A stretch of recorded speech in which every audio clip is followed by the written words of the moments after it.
Mohamed mume wa dada Neema amepigwa risasi 4 ili asigombee wenyekiti wa kitongoji. Risasi 4 mbele ya mkewe, mbele ya watoto wake. Kwa tarehe siku 2-3 zilizofuata tukakaa kwenye kamati kuu. Mwenyekiti Mheshimiwa Mbowe, mwenyekiti wetu, Sharifa Mohamed, mwenyekiti wetu wa Bawacha, ulikuwepo. Wenje alikuwepo, Sugu alikuwepo, mimi nilikuwepo, nani nimemwona Boniai hapa alikuwepo. Tulikuwepo wote tukazungumza. Nimemwona mahali John Pambalu, si alikuwepo hapa? John Pambalu alikuwepo. Tukasema jamani, kwa utaratibu huu tunaendaje mbele? Tukasema kamati kuu, chaguzi za nchi hii kwa mazingira haya haziwezekani tena. Jukumu letu ni kupambana, kuongoza mapambano, tubadili mfumo wa uchaguzi. Ndio ikazaliwa kauli mbiu ya no reform, no election. Leo mjumbe wa kamati kuu anasimama anasema huu msimamo ni wa mwenyekiti maana yake mwenyekiti wa sasa.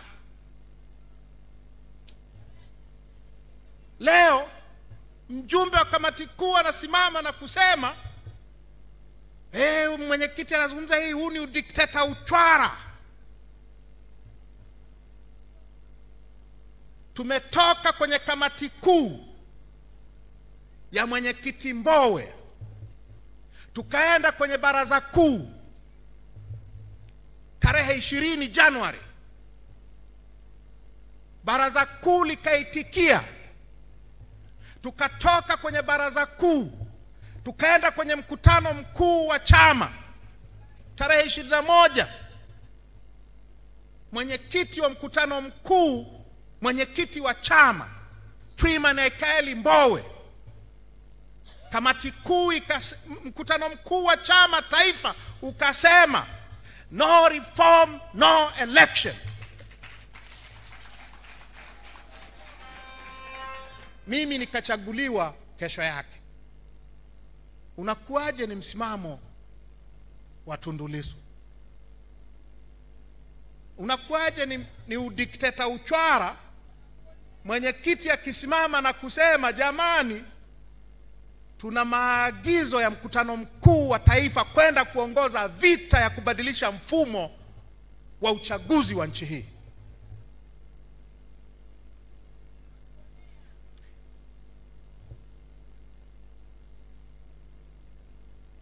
Sasa huo ndio msimamo wa chama.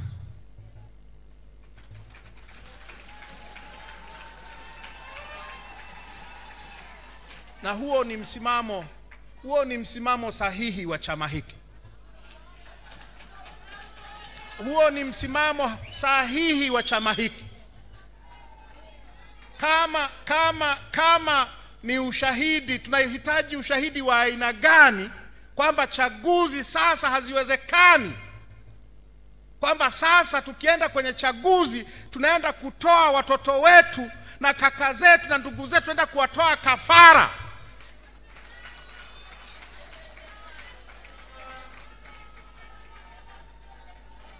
Mnataka tuendelee kutolewa makafara mpaka lini?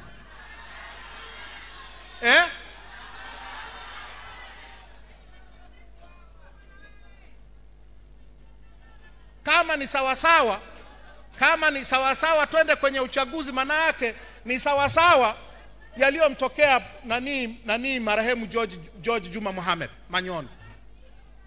Hiyo ndio sawasawa. Kwa hiyo ndugu zangu, tuelezane ukweli. tuelezane ukweli. Njia pekee iliyobaki ili tuwe na chaguzi za kweli nchi hii ni njia ya no reform, no election.